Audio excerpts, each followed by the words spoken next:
Senhor, nós te agradecemos, nós te louvamos, Senhor, porque nós temos a Bíblia. O Senhor nos deu esse livro. Como é bom, Senhor, poder ter a tua palavra traduzida no nosso idioma. Como é bom, Senhor, poder ter liberdade para abri-la, consultá-la. Nós lembramos dos nossos muitos irmãos, como os da Coreia do Norte, que têm Bíblias escondidas ou trechos das Escrituras copiados em papéis. E nós aqui, Senhor, com essa fartura de Bíblias em papel, eletrônica, versões diferentes, nós agradecemos por essa graça que o Senhor nos dá. Mas, Senhor, sem o Teu Espírito nós não podemos compreendê-la. Então nós clamamos, ó Deus, que o Teu Santo Espírito venha a nós essa noite, trazendo a Tua palavra. Que Ele seja o nosso grande professor, que Ele seja o nosso grande mestre, que Ele venha nos ensinar, que Ele venha conduzir ao nosso coração aquela palavra que a nossa alma de fato necessita. Nós pedimos tudo isso no nome de Jesus. Amém. Amém. Vamos abrir, irmãos, em Lucas capítulo 15.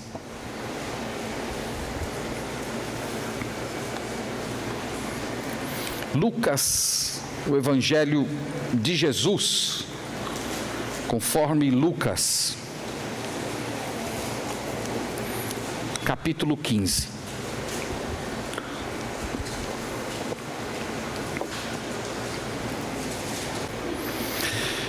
Irmãos, eu gostaria de meditar com vocês 3 mensagens em Lucas capítulo 15. 3 mensagens em uma única história, em uma única parábola. Provavelmente uma das parábolas mais conhecidas do Novo Testamento. Até aquelas pessoas que não têm intimidade com a Bíblia já ouviram falar dessa parábola, porque ela acabou se tornando meio que um dito popular. Eu falo da parábola do filho pródigo. Mas antes da gente olhar essa parábola, a gente precisa compreender o ambiente em que ela foi entregue pelo Senhor Jesus. Isso vai trazer para você certas compreensões que às vezes numa primeira leitura passa despercebido. Então a primeira questão é: por que Jesus contou essa parábola? A resposta está nos 2 primeiros versos do capítulo. Olhe comigo, por favor. Jesus diz assim, Lucas diz o seguinte: aproximavam-se de Jesus todos os publicanos e pecadores para o ouvir, e murmuravam os fariseus e os escribas, dizendo: este recebe pecadores e come com eles. Então, o ambiente em que Jesus entrega essa parábola e as 2 outras parábolas antecessoras, elas têm relação com esses acontecimentos aqui. Você precisa imaginar que havia 2 grupos próximos a Jesus. O primeiro grupo eram os fariseus e os escribas. Eles eram as autoridades máximas de Israel. Eles eram estimados, eles eram modelos, eles eram pessoas temidas. Eles eram a elite religiosa, mas que também tinha poder político. Os escribas, eles eram uma espécie de copiadores profissionais da Bíblia e também eram intérpretes da lei de Moisés. Eles funcionavam como um grupo de juristas. Quando alguma pessoa tinha uma dúvida sobre um certo procedimento, sobre um certo comportamento, normalmente iam a eles, que eram chamados mestres da lei. Então eles diziam: olha, Moisés disse que nesse caso você tem que fazer isso ou isso, isso, ou a tradição escrita por fulano de tal, que interpretava Moisés, disse que no seu caso você tem que fazer isso, isso, isso. Então eles eram pessoas muito importantes. Já os fariseus, nome fariseu significa separado, eles foram uma seita muito importante naquele período de transição entre os testamentos, aqueles 400 anos de silêncio, que alguns historiadores chamam de período intertestamentário, em que Deus não falou com o seu povo por meio dos profetas. Esse grupo ganhou muita importância nessa época, porque eles lideraram uma revolta dos judeus contra os gregos. E eles ganharam essa revolta através de um homem chamado Judas Macabeu, e logo depois eles se tornaram uma espécie de uma elite religiosa importantíssima. Nos tempos de Jesus, eles se degeneraram, eles se tornaram corruptos, e eles tinham uma espécie de uma religião externa, aquilo que nós chamamos de legalismo. Aquela tentativa de você conquistar a sua salvação através dos méritos, através do comportamento, através da ética. Então eles criaram uma série de leis ao redor das Escrituras, que eles chamavam de tradição dos anciãos, e eles tentavam cumprir aquelas leis estritamente e também acabavam fiscalizando a vida das pessoas, se elas também estavam cumprindo aqueles preceitos. Jesus foi um grande crítico deles. Jesus falou que a religião deles era de fachada, que eles eram sepulcros caiados, que eles tinham apenas uma casca de piedade, mas que eles negligenciavam os aspectos interiores da verdadeira fé em Deus. Quando a gente fala de escribas e fariseus, você precisa pensar o seguinte: esses dois grupos eram profundamente ressentidos com Jesus, porque Jesus surgiu como um mestre que não estava debaixo da tutela deles, que não tinha estudado com eles e que nem prestava reverência a eles. Então eles tinham uma tática de procurar assassinar a reputação do Senhor Jesus. E aqui entra o próximo grupo, os pecadores, os que aqui são chamados de publicanos e pecadores. Jesus se aproximava dessas pessoas, Jesus pregava a essas pessoas, Jesus instava para essas pessoas abandonarem seus pecados e servirem a Deus, e os fariseus e os escribas usavam isso para tentar destruir a reputação de Jesus, dizendo que o fato de Jesus estar com eles significava que Jesus vivia como eles viviam, em todo o pecado. Então, quando você pensar na parábola do filho pródigo, tenha em mente esses dois grupos.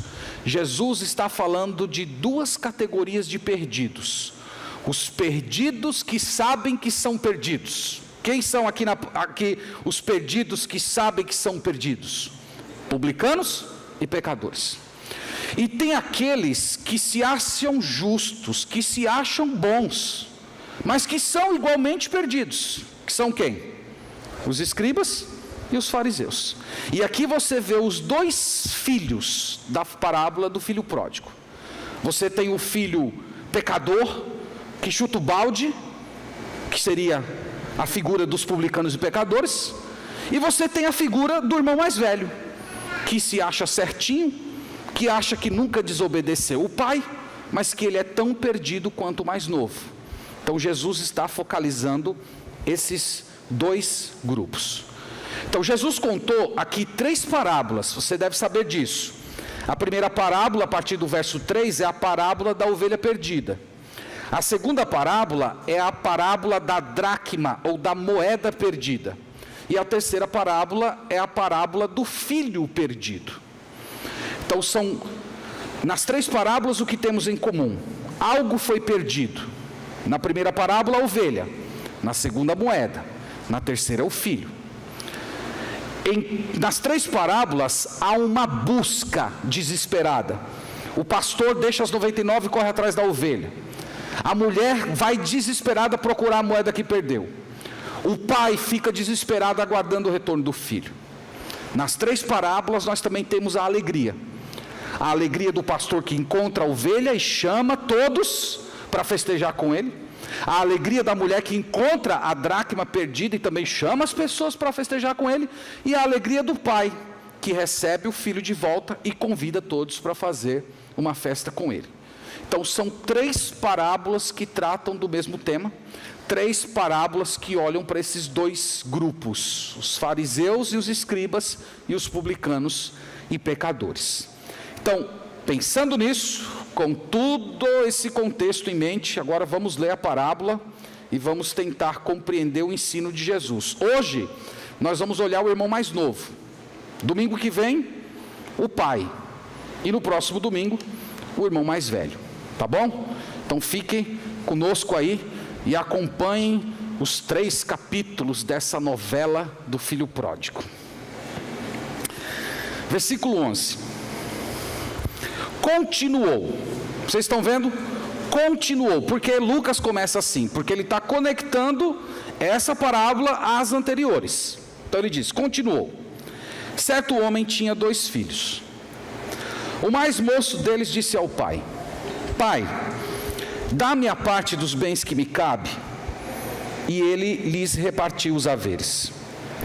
Passados não muitos dias, o filho mais moço, ajuntando tudo o que era seu, partiu para uma terra distante e lá dissipou todos os seus bens, vivendo dissolutamente. Depois de ter consumido tudo, sobreveio àquele país uma grande fome, e ele começou a passar necessidade. Então ele foi e se agregou a um dos cidadãos daquela terra, e este o mandou para os seus campos a guardar porcos.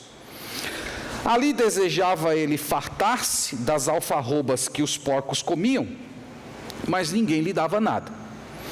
Então, caindo em si, disse: Quantos trabalhadores de meu pai têm pão com fartura, e eu aqui morro de fome?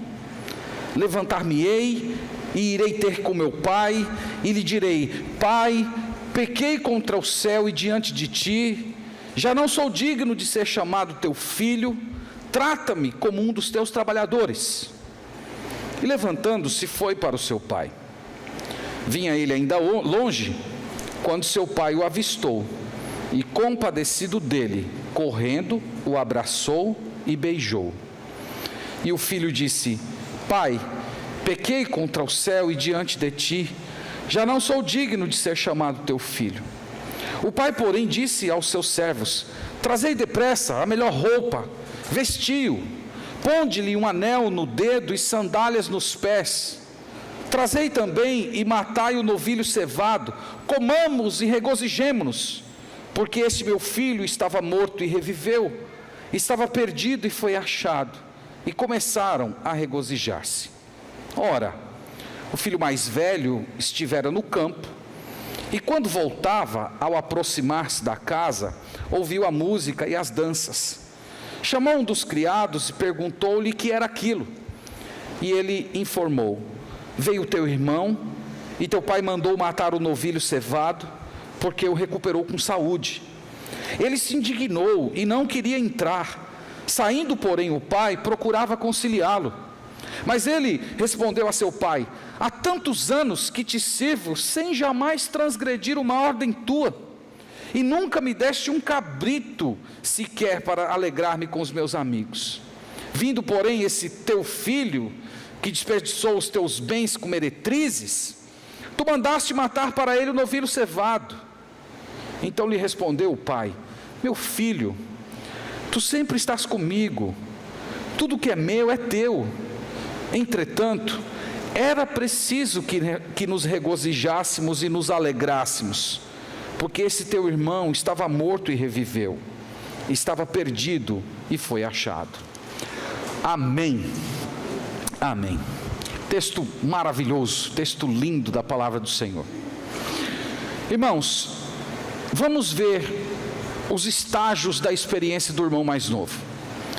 E tem uma palavra que eu acredito que é uma palavra que é refrão em cada estágio da vida dele. É a palavra vergonha. Essa história começa com um pedido vergonhoso. Aqui você precisa ter a imagem de um jovem solteiro que deseja uma vida de devassidão, e que ele vai para cima do seu pai clamar por independência, e ele vira a mesa em razão da autoridade do seu pai. Ele pede a herança, o texto diz isso: Pai, dá-me a parte dos bens que me cabe. E aqui nós começamos a perceber a natureza do pedido desse jovem. Como esse pedido dele foi um pedido vergonhoso. Porque nas leis do Antigo Testamento, quem tinha prioridade sobre a herança do pai não era o irmão mais novo, mas era o irmão mais velho, o primogênito. Na lei de Moisés dizia que quando um pai morresse, 50% dos bens ia para o primogênito e os outros 50% para a esposa e para os filhos. Então ele faz um pedido vergonhoso. Além do mais, uma pessoa só tem acesso à herança de alguém depois que o pai morre, e o pai aqui está vivo, e ele sequer tem direito à maior parte da herança. Então quando ele clama pela sua herança, ele está desonrando seu pai. Ele está desejando como se seu pai estivesse morto. Ele queria que seu pai tivesse morto para que ele tivesse acesso ao seu dinheiro e pudesse curtir a vida do jeito que ele desejava. Então a imagem aqui é a imagem do jovem insatisfeito, do coração insatisfeito. Ele acredita que de alguma forma a independência dele do pai iria produzir para ele algum tipo de felicidade. Esse pedido não é de estranhar. O que é de estranhar, irmãos, nessa história é a reação do pai. Nos tempos de Jesus, havia pelo menos 3 maneiras pelas quais os pais lidavam com filhos rebeldes. Então, quando você tinha um filho rebelde, um filho que desonrava, um filho que desrespeitava, havia 3 maneiras que normalmente um pai se comportava. A primeira, ele dava um tapa no rosto do filho publicamente. Isso era a maior vergonha que um filho poderia ter. Então você imagina ele chegando: pai, me dá minha herança. Pá na cara, sai daqui, moleque. Era uma desonra imensa, era uma desonra social. A segunda maneira era uma acusação formal. Um filho rebelde, ele poderia ser conduzido à justiça pelo próprio pai. Isso está na lei de Moisés. O pai levava o filho diante das autoridades. As autoridades averiguavam a rebeldia do filho, e caso ele fosse estabelecido que ele de fato era rebelde, ele era apedrejado publicamente. Isso está lá na lei de Moisés: leva para fora da cidade e apedreja até a morte. E havia uma terceira forma que surgiu mais ou menos nos tempos de Jesus, que era uma espécie de um funeral cerimonial. Era uma maneira de deserdar. Então você convocava os familiares, colocava lá um caixãozinho no meio da sala: esse aqui é o caixão de fulano de tal, ele está aqui, ele morreu. E fazia mesmo uma cerimônia, quase que imitando uma cerimônia fúnebre, e através daquele evento social, o pai estava dizendo para a sociedade que aquele filho estava deserdado, que ele não tinha mais direito algum de ter o nome daquela família, ele era uma pessoa desonrada. O pai do pródigo tinha a liberdade de agir dessas 3 maneiras.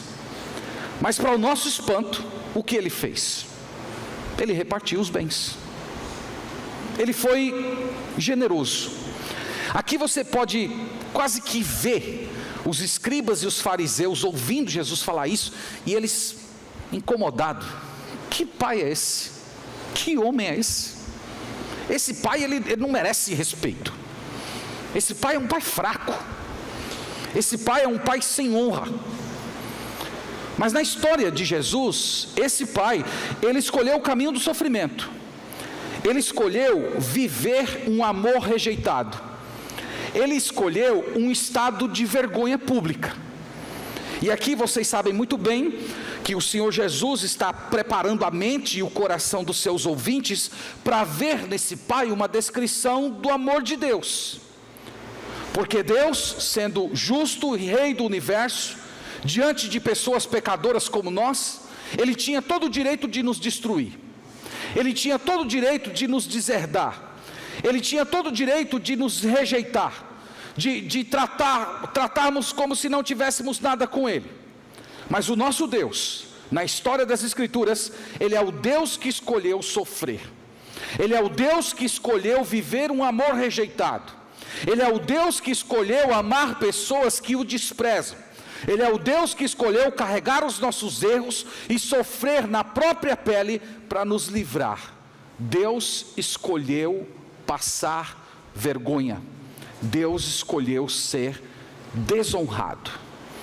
A Bíblia diz que a morte na cruz era a morte da desonra. E aqui o Senhor Jesus já vai preparando o coração dos seus ouvintes para ver que por trás desse pai desonrado está a figura do amor de Deus. Então esse é o pedido dele, é o pedido vergonhoso.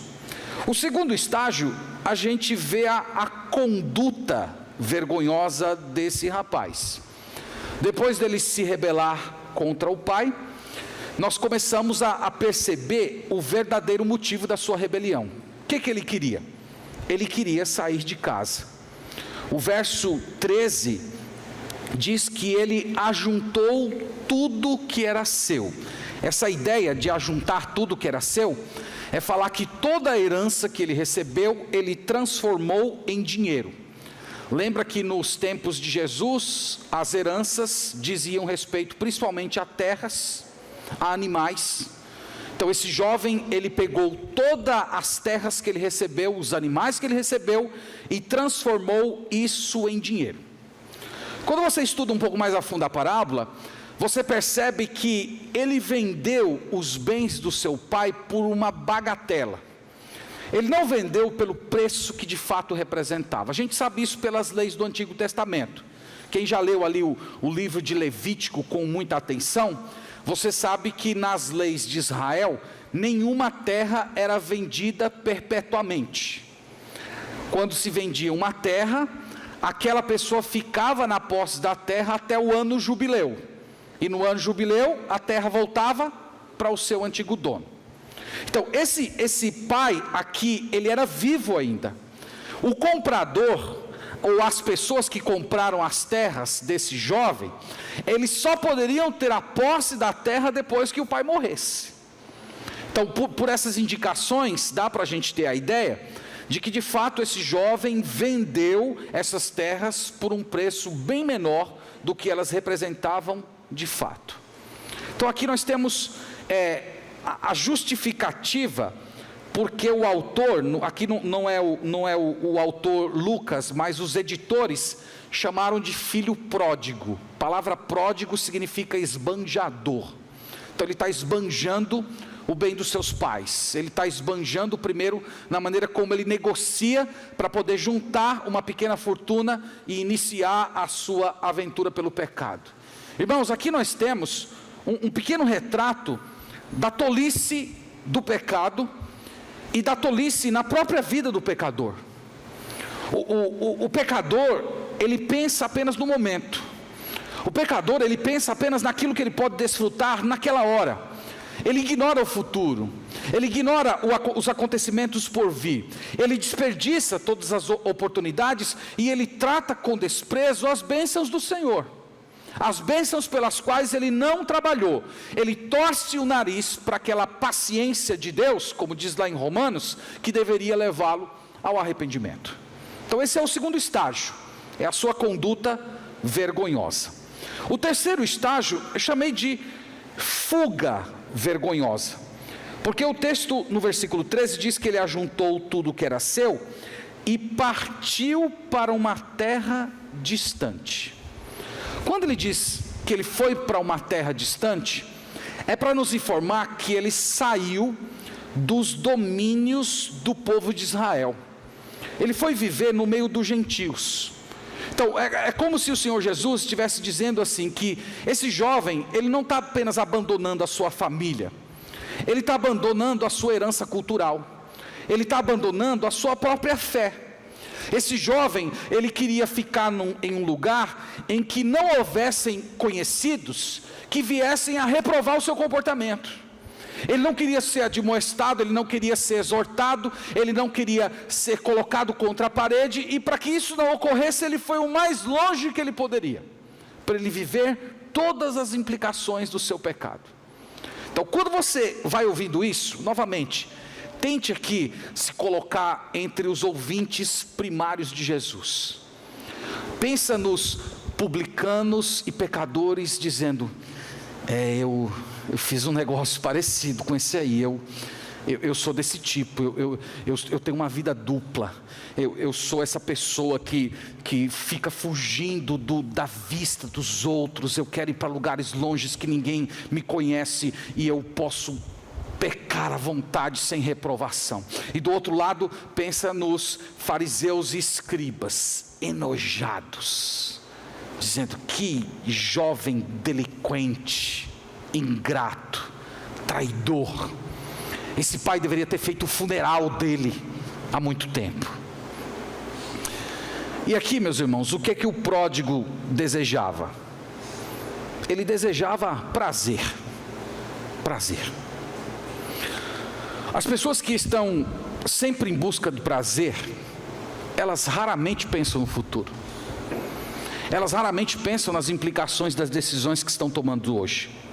E é por isso que o texto diz que ele juntou todos os seus bens, e o texto sagrado diz que ele dissipou. Dissipou é desperdiçou. Literalmente aqui a frase significa: ele jogou ao vento. Ele gastou sem nem pensar.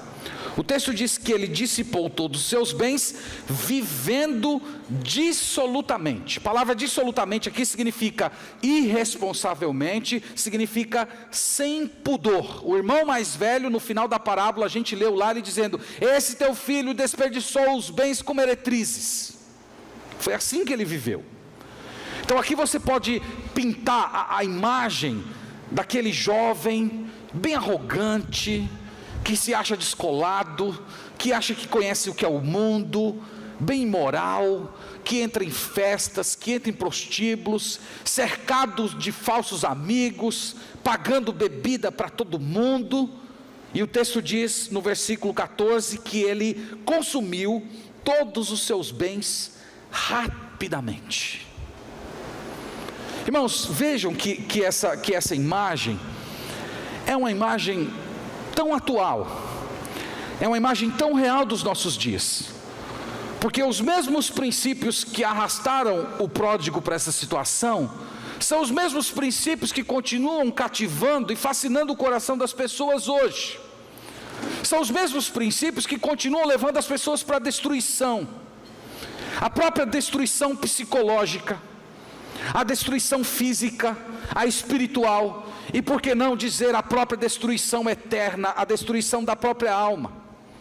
Os princípios são os mesmos: o amor pelo dinheiro, a luta para conseguir dinheiro e gastar dinheiro desenfreadamente, e se cercar dos falsos amigos que o dinheiro normalmente faz, a busca de sexo sem limites, de ceder todas as paixões da carne e fazer tudo aquilo que o seu corpo desejar, a busca da popularidade, de você ser conhecido, de você ser reverenciado, de você ser aplaudido, de você levar muitos likes. O homem continua do mesmo jeito. Mas aqui, irmãos, nós já começamos a aprender uma coisa sobre o pecado: é que o pecado nunca dá o que ele promete. A busca do prazer carnal, ele faz justamente o oposto daquilo que ele se propõe. Ele se propõe libertar você, mas na verdade ele escraviza. Ele propõe colocar você numa posição alta, mas na verdade ele é a sua ruína. Ele propõe libertar você, mas na verdade ele é como droga, em que cada vez você precisa aumentar a dose para sentir um pouco de satisfação. Há tanta gente, meus irmãos, que estão obcecadas pelo seu pecado, que elas sofrem, que elas causam sofrimento às outras pessoas, mas ainda assim elas permanecem cegas. Nós temos muitos versículos bíblicos que a gente poderia utilizar para ilustrar isso, mas eu queria mostrar só um para vocês. Tiago capítulo 1. Deixe marcado aí a nossa história do pródigo.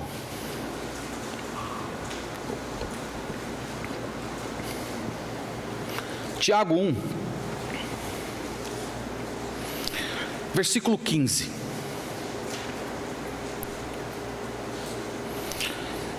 A imagem que o Tiago usa aqui para falar do pecado é uma imagem muito criativa.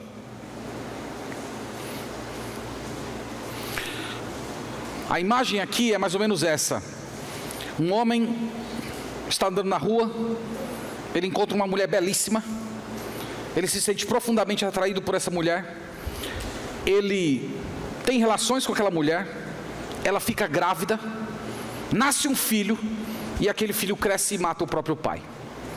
Olha se não é isso que o Tiago diz aí, no capítulo 1, vamos ler o 14, só para pegar aqui o fio do Tiago. Ele diz assim: ao contrário, cada um é tentado pela sua própria cobiça, quando esta o atrai e o seduz. Então a cobiça depois de haver concebido, isto é, a cobiça deu à luz, dá à luz o pecado. E o pecado, uma vez consumado, gera a morte. Então, você se apaixona pela mulher chamada cobiça, você se relaciona com a cobiça dá luz a um ente chamado pecado, e esse pecado vem e mata você. Esse aqui é um retrato muito apropriado para a gente olhar para o filho pródigo. Ele se apaixonou, ele criou objetos de cobiça, ele se relacionou com o objeto de cobiça dele. A cobiça deu à luz ao pecado, e não fosse a graça de Deus, ele teria morrido.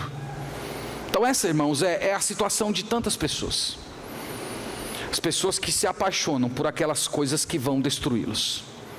Então esse foi a sua fuga vergonhosa. O próximo estágio aqui da experiência do pródigo eu chamei de estado vergonhoso. O estado foi o ponto que ele chegou. Vamos olhar o versículo 14, lá de Lucas capítulo 15. Verso 14 diz assim: depois de ter consumido tudo, sobreveio àquele país uma grande fome, e ele começou a passar necessidade. Então aqui nós vemos o estado do pecado dele. É interessante, irmãos, que bastou apenas a fome para desconstruir o reino de papel que o pródigo construiu para si. A fome acabou com tudo isso. Definitivamente, você não conhece o que é fome. A fome que você conhece é aquela fome de quando passa 1 hora do horário de você almoçar. Aqui, quando o texto fala de fome, está falando daquela fome desesperadora. Não sei se você já viu relatos de pessoas que passam fome, mas há relatos de pessoas que, por exemplo, enlouquecem por causa de fome. Há relatos de pessoas normais e sãs que cometem canibalismo quando estão famintas. Há relatos de pais que vendem os seus filhos como escravos porque não aguentam mais passar fome e ver os seus filhos passando fome. Pessoas que comem couro de sapato, carne podre, lixo e até fezes. Isso é o que acontece com uma pessoa quando está em profunda fome. E o texto aqui está dizendo que a festa do pródigo começou a se tornar um pesadelo. O glamour da vida dele começou a se tornar numa grande solidão. Todo o prazer dele agora estava se transformando em uma profunda dor. Tudo isso por causa da fome. Então ele toma uma atitude que parece ser boa, mas é uma atitude que na verdade é como se ele estivesse resistindo ao arrependimento. No versículo 15 diz assim: então ele foi e se agregou a uns cidadãos daquela terra, e este o mandou para os seus campos a guardar porcos. Aqui parece uma coisa nobre, mas não é. Ele está resistindo ao arrependimento. Ele chega assim: eu preciso de um emprego agora, eu tenho que sair dessa situação. Ele aqui ainda está fugindo do seu pai. Ele ainda aqui está fugindo de encontrar o seu pai e dizer: pai, eu pequei contra ti. Aqui nós temos a imagem dos pecadores que fogem de Deus e que tentam resolver os problemas dos seus próprios pecados a partir dos seus próprios conceitos. São aquelas pessoas que estão na sarjeta por causa dos seus próprios pecados, e elas estão buscando dentro de si a solução para transformar a sua própria vida. Mas o resultado é sempre sofrimento e frustração. O texto aqui diz que ele foi em procura de um cidadão. Essa palavra cidadão é para dizer que era um homem influente, era um homem poderoso, era um homem rico, e ele conseguiu um emprego. O emprego era cuidar de porcos. Nos tempos do Novo Testamento, meus irmãos, na hierarquia de trabalho, cuidar de porcos era a tarefa mais indigna que poderia existir para alguém. Era uma tarefa que não exigia nenhum tipo de habilidade, nenhum tipo de conhecimento, nenhum tipo de treinamento. Você sabia que guardar porcos era uma atividade que normalmente era feita por doentes mentais, Por aí você tira a desonra que era esse trabalho. Mas para o pródigo tinha um agravante. Ele era um judeu, ele era um israelita. E na lei de Moisés havia uma proibição de tocar nesse tipo de animal. Isso aqui nos dá a entender que esse homem influente da cidade provavelmente desprezava esse jovem.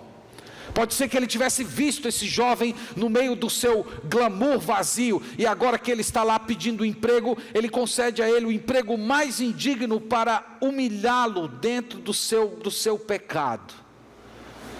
Então, novamente, imagina os ouvintes de Jesus, imagina os publicanos e pecadores ouvindo isso, imagina os fariseus e os escribas ouvindo isso, enojados. Como é que um judeu vai cuidar de porcos? Mas a coisa não para ainda, a situação fica pior, porque no verso 16 diz assim: ali desejava ele fartar-se das alfarrobas que os porcos comiam, mas ninguém lhe dava nada.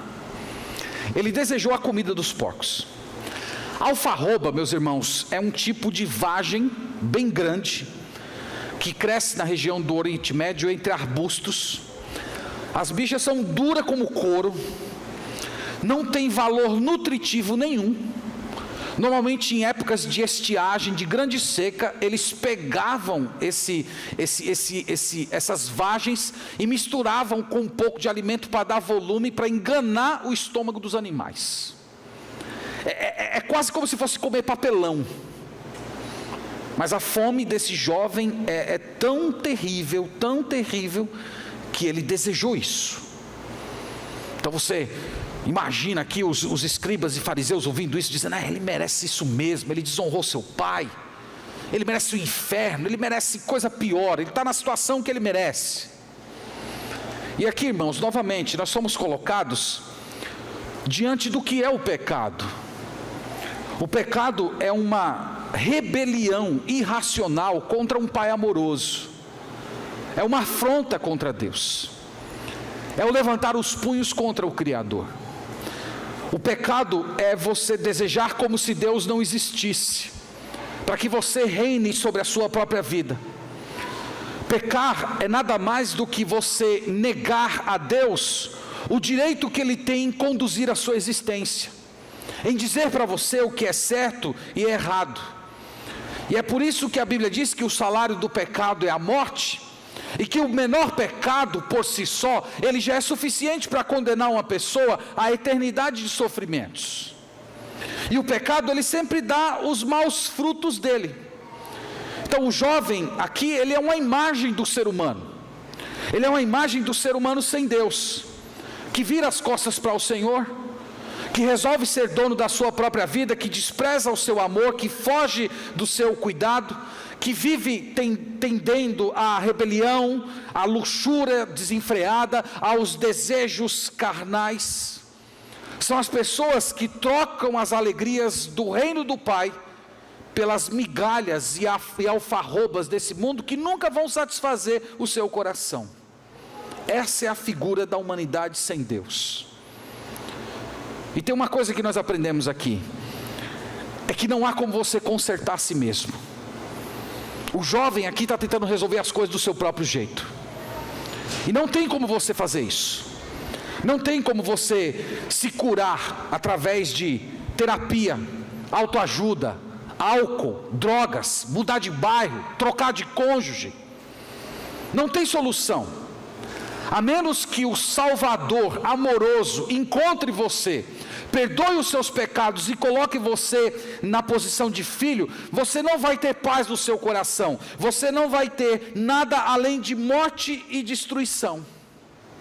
Então aqui é possível você imaginar o pródigo cuidando daqueles porcos, e ele vendo naqueles porcos a imagem da sua própria vida. Eu estou sujo, eu estou no meio da lama, eu estou comendo sujeira, eu estou escravizado pelas minhas próprias escolhas. Para os escribas e fariseus, a história termina aqui. É como se eles dissessem: tá bom, Jesus, legal sua história, é isso aí mesmo, pecou, sofreu, desrespeitou os pais, saiu de casa, foi cuidar dos porcos, desonrou a família, abandonou o povo dele, abandonou a fé dele. É isso aí. Esse é o resultado da vida dele. Mas aqui Jesus, ele surpreende completamente os seus ouvintes, mostrando uma virada nessa história. No verso 17, diz assim: então, caindo em si, disse: quantos trabalhadores de meu pai têm pão com fartura, e eu aqui morro de fome. Então aqui Jesus começa a apresentar para os seus ouvintes um conceito completamente estranho para eles, o conceito do arrependimento. Ele começa a mostrar para os seus ouvintes que esse jovem, ele parou de consertar a si mesmo, e ele resolveu parar de fugir e enfrentar as suas consequências, parar de exigir e confessar e confiar na misericórdia do seu pai, para ele ser recebido como o menor empregado na casa do seu pai seria muito melhor do que a situação que ele estava experimentando naquele momento.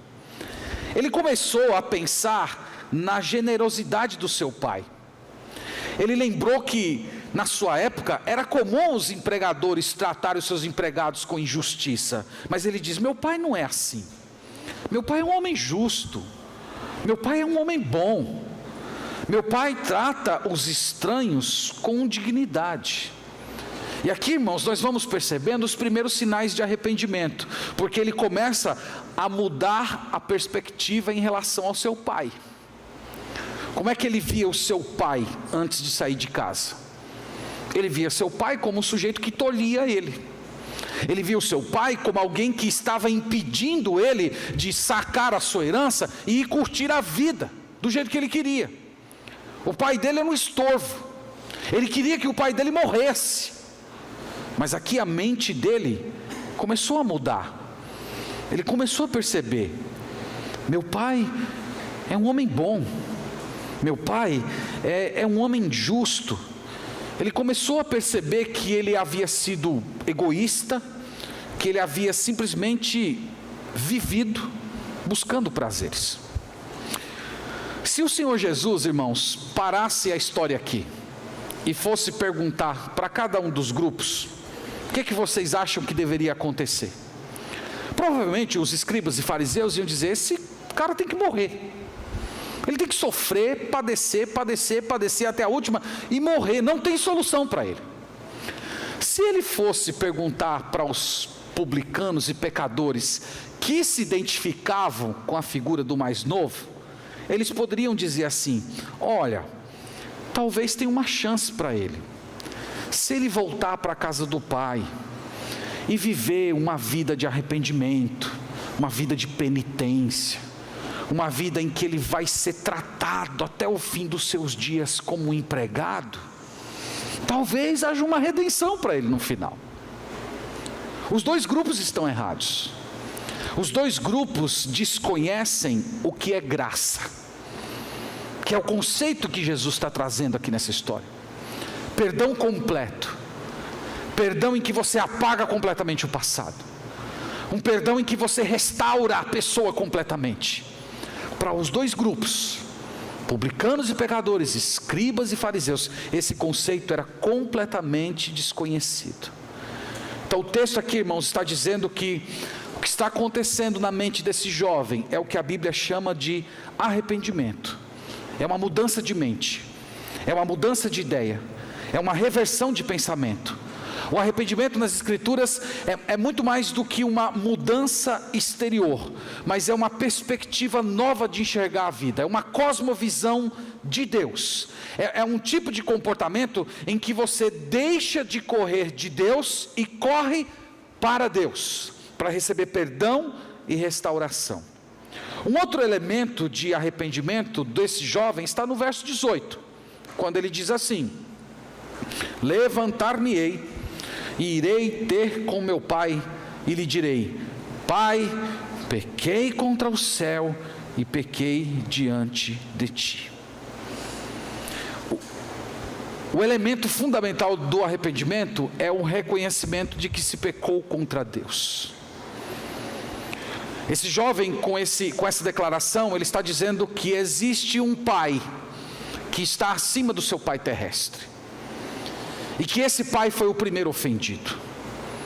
Eu pequei contra ti. Lembra que é quase uma repetição de Davi no Salmo 51, verso 4. Pequei contra ti e contra ti somente. Ele está cheio de contrição. Ele reconheceu que ele afrontou o Senhor. Ele afrontou aquele que é digno de toda reverência. E o próximo elemento do arrependimento é a decisão dele, onde ele diz no verso 20: e levantando-se, foi para o seu pai. Aqui é o próximo elemento do arrependimento, é a atitude. Ele não ficou naquela eterna lamentação, na autocomiseração. Ele não ficou tendo pena de si mesmo. O que eu fiz foi grave demais. O que eu fiz não tem mais volta, não tem mais retorno, eu fui longe demais, não tem perdão para mim. O texto diz que ele muda sua mente, ele muda a forma de pensar a respeito do seu pai, e ele toma uma decisão de encontrar com o seu pai. Então aqui nós temos finalmente o pródigo voltando para casa. Semana que vem nós vamos olhar como foi o encontro dele com o pai. Nós vamos falar exclusivamente sobre o pai, sobre o nosso Deus. Para a gente encerrar, irmãos, eu queria só trazer 3 lições finais, e depois nós vamos orar. A primeira lição é essa: é que o pecado, ele molda a nossa mente, ele muda a nossa visão, de tal maneira que acabamos pensando que o reino de Deus é um lugar de muitas restrições, e o mundo um lugar de muitas diversões. Esse é um dos efeitos do pecado. Ele distorce a sua visão. Debaixo da autoridade do Pai, debaixo da cobertura da igreja de Cristo, você é um ser restrito, você é um ser que não aproveita a vida. Igreja coloca limites, fé cristã tolhe você, fé cristã impede você de desfrutar prazeres maravilhosos. Esse é o trabalho do pecado no seu coração todo dia. Esse foi o trabalho do pecado no coração do pródigo. Tem um mundo inteiro para desfrutar, e eu estou aqui limitado, sem poder, por causa da presença do meu pai. E essa é a mentira do pecado, esse é o engodo do pecado, essa é a propaganda falsa do pecado. Você precisa tomar conhecimento disso, e lembrar que todos os dias da sua vida está acontecendo uma batalha dentro do seu coração. E essa batalha dentro do seu coração é justamente visando moldar a sua visão. Estar com Deus é restrição, estar no mundo é pura diversão. E esses desejos, essa batalha, ela acontece todos os dias da sua alma, todos os dias. Seja você um crente recém-convertido, seja você um crente maduro, seja você culto, seja você inculto, essa batalha está acontecendo na sua alma todos os dias. Desejos fortes militando dentro do seu coração. E você precisa curvar os seus joelhos todo dia. Você precisa clamar pela plenitude do Espírito Santo. Você precisa educar os seus olhos através da palavra de Deus. Você precisa aprender a depender do Senhor através da oração, clamando para que Deus molde os seus olhos, para que Ele ajude você a ver a vileza do pecado, a maldade do pecado, o engodo que é o pecado e as falsas promessas que o pecado faz para você todos os dias. Só assim você vai se manter fiel e sadio nos caminhos do Senhor. Isso acontece com quem é novo convertido, isso acontece com quem tem muitos anos de igreja. Basta você se descuidar do Senhor, e o seu modo de enxergar a vida começa a mudar. Lembre-se disso.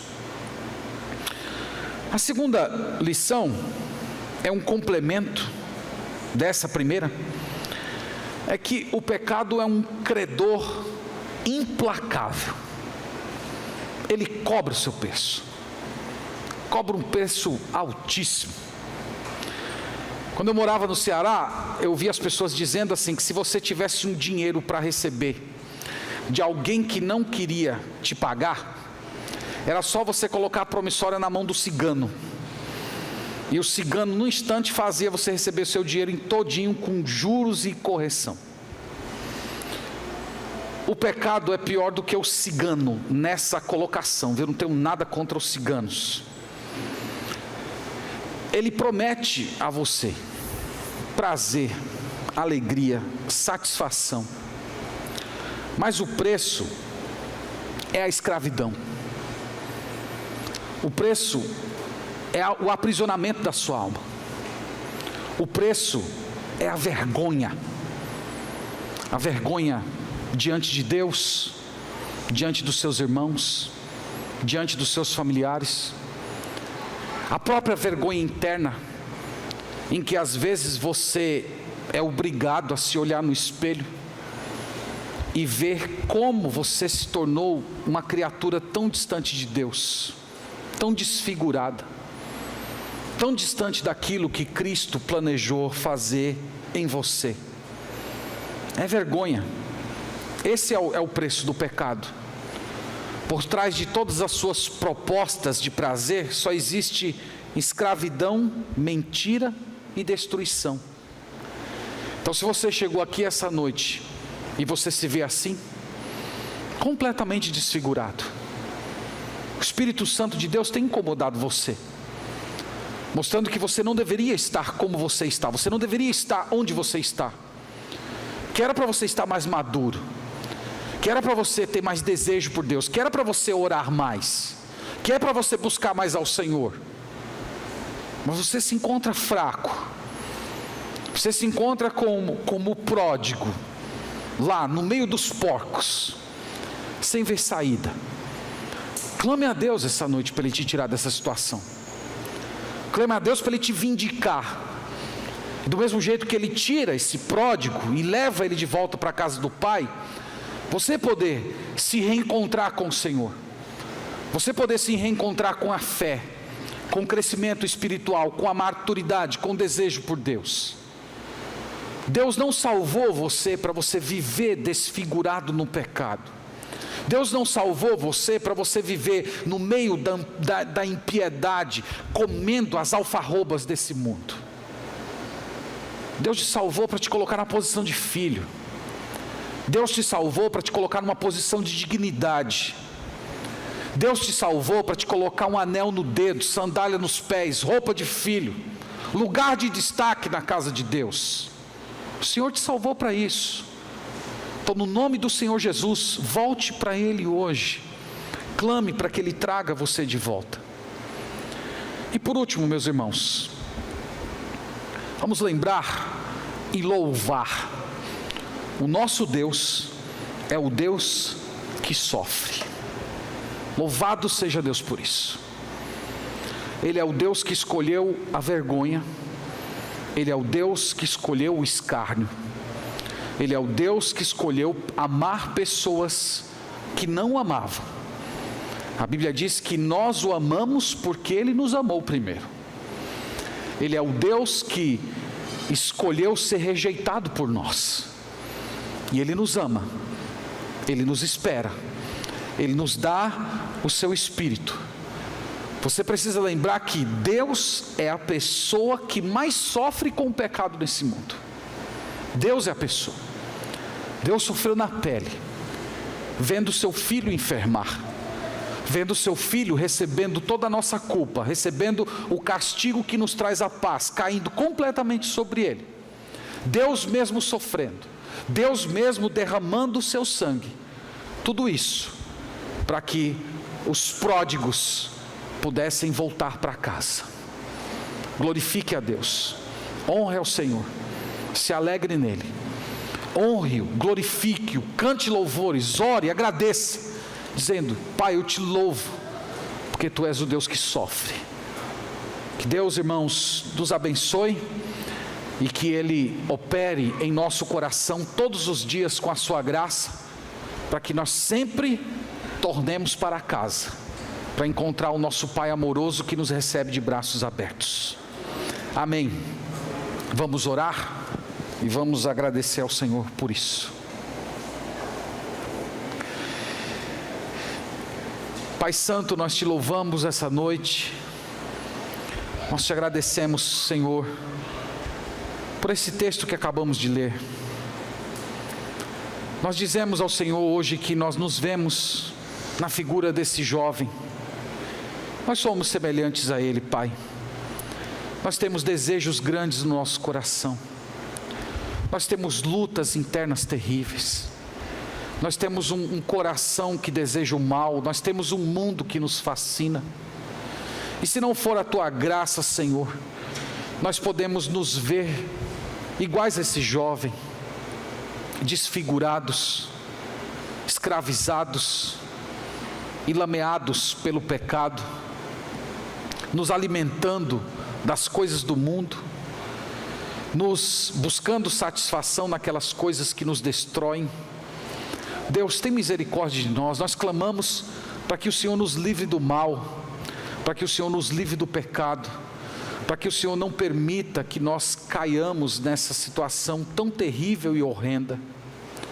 Nós também oramos, ó Pai, pelas pessoas que aqui estão, que já se encontram nessa situação. Ó Senhor, tem misericórdia. Tu não salvou o Teu povo para viver nessa maneira. Tu não salvou pessoas para que os Teus filhos vivam uma situação degradante, como se fossem filhos desse século. Nós pedimos, Pai, que do mesmo jeito que o Senhor trouxe esse jovem para casa, traz essas pessoas de volta, perdoa, purifica, dá um coração novo, sentimentos novos, coloca o anel no dedo, sandálias nos pés, roupa de filho, e certamente haverá uma grande festa nos céus, toda vez que um pecador se arrepende dos seus pecados. Nós pedimos, Senhor, que o Senhor nos ajude a viver nesse mundo de uma forma que Te agrada, que nós tenhamos um coração cheio de graça, para termos uma alma que pertence exclusivamente ao Senhor. Essa é a nossa oração nessa noite, no nome de Jesus. Amém. Amém.